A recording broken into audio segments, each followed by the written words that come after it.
Assalamualaikum warahmatullahi wabarakatuh. Alhamdulillahirabbil alamin wa bihi nasta'in wa ala umuri dunya waddin. Wassalatu wassalamu ala asrofil anbiya'i wal mursalin wa ala alihi wa sahbihi ajma'in. Amma ba'du. Langkah yang pertama, marilah kita panjatkan puji dan puji syukur kita kehadiran Ilahi Rabbi yang telah memberikan kita beribu-ribu nikmat, di antaranya nikmat kesehatan dan kesempatan. Langkah yang kedua, selawat beriringkan salam ke ruh Nabi besar Muhammad SAW yang berlafazkan Allahumma sholli ala Sayyidina Muhammad wa ala alihi Sayyidina Muhammad, yang kita harapkan syafaatnya di yaumil akhir kelak nanti. Amin amin ya rabbal alamin. Baiklah, kami dari kelompok 7 yang terdiri dari 3 orang, yaitu saya yang bernama Rosanna Marito Harahap, dan rekan saya yang kedua Rizky Afriatama, serta yang terakhir ataupun yang ketiga Dita Rahma Mogia. Kami dari PGMI 1 semester 3 dari UIN Sumatera Utara, Medan, dengan mata kuliah Bahasa dan Sastra Indonesia. Adapun dosen pengampu atau pembimbingnya ialah Riris Nurkhalida Rambe, MPD.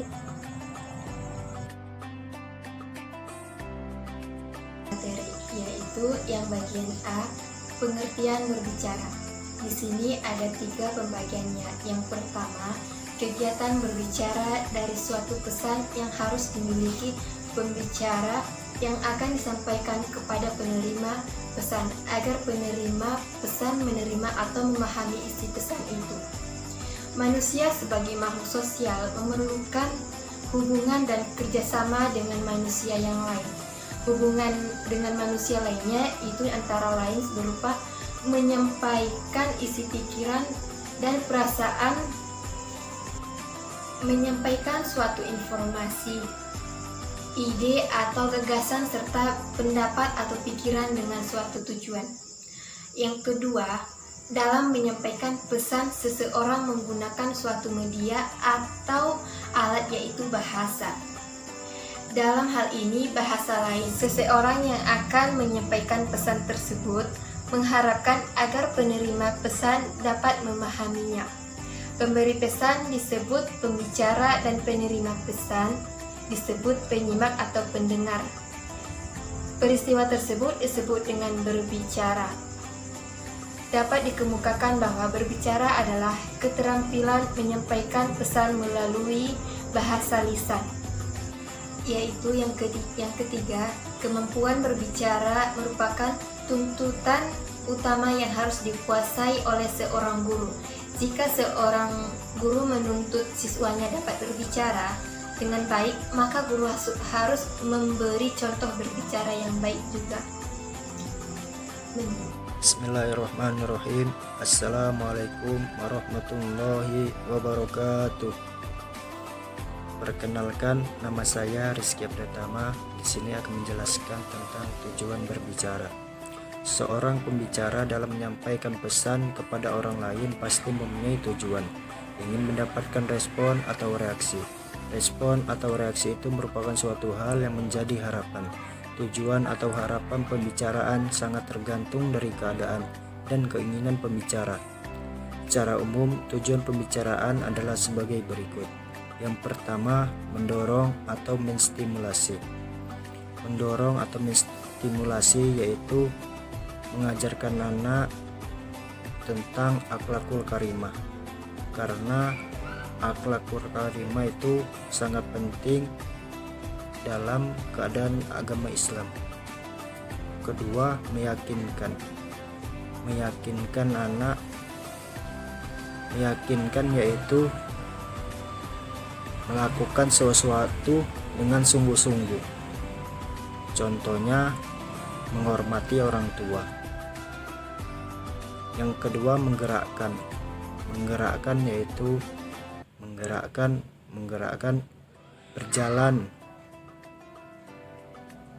Yang keempat, menginformasikan dan menghibur. Menginformasikan dan menghibur yaitu anak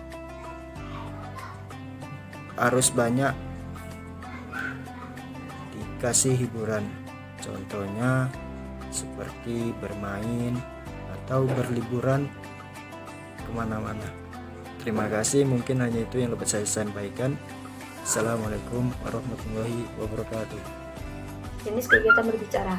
Berbicara terdiri atas berbicara formal dan berbicara informal. Berbicara formal meliputi bentukan pikiran, percakapan, penyampaian berita, bertelepon dan memberi petunjuk. Sedangkan berbicara formal antara diskusi, ceramah, pidato, wawancara dan bercerita. Pembagian atau klasifikasi seperti ini bersifat luas, artinya situasi pembicaraan yang akan menentukan keformalan dan keinformalannya. Misalnya penyampaian berita atau memberi petunjuk dapat bersifat formal. Jika berita atau pemberi petunjuk itu berkaitan dengan situasi formal, bukan penyampaian berita antar teman atau bukan pemberian petunjuk kepada orang yang terus berjalan. Dan ada faktor-faktor penentu keberhasilan berbicara. Dalam bicara ada dua faktor yang perlu diperhatikan. Yang pertama itu ada pembicara dan kedua pendengar. Kedua faktor tersebut akan menentukan berhasil atau tidaknya kegiatan berbicara. Di bawah ini kedua faktor tersebut akan dibahas satu persatu. Yang pertama pembicara. Pembicara adalah salah satu faktor yang menimbulkan terjadinya kegiatan berbicara. Dan ada beberapa hal yang harus diperhatikan oleh pembicara untuk melakukan kegiatannya, yaitu pokok pembicaraan, metode, bahasa, tujuan, sarana, dan interaksi. Dan yang kedua ada bahasa. Bagi pembicara, bahasa merupakan suatu alat atau media dalam pembelajaran berbicara untuk menyampaikan pesan kepada orang lain. Oleh karena itu, pembicara harus menguasai faktor kebahasaan. Di samping itu, pembicara juga harus menguasai faktor non-kebahasaan. Dan yang ketiga itu ada sarana. Dalam pembelajaran berbicara, mencakup waktu, tempat, suasana, dan media atau alat peraga. Pokok pembicaraan yang dipilih hendaknya disesuaikan dengan waktu yang telah ditentukan. Berbicara terlalu lama atau lebih waktu yang disediakan dapat menimbulkan rasa jenuh para pendengar. Media atau alat peraga akan membantu kejelasan dan kemenarikan uraian. Karena itu, jika memungkinkan dalam berbicara, perlu diusahakan alat bantu seperti film, gambar, dan alat peraga lainnya.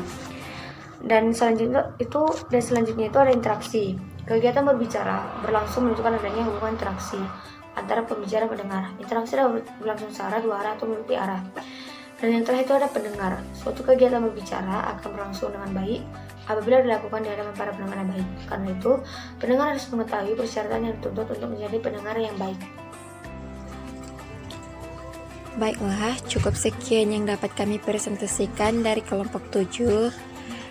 Wabillahi taufiq wal hidayah. Wassalamualaikum warahmatullahi wabarakatuh. Catch 'em all.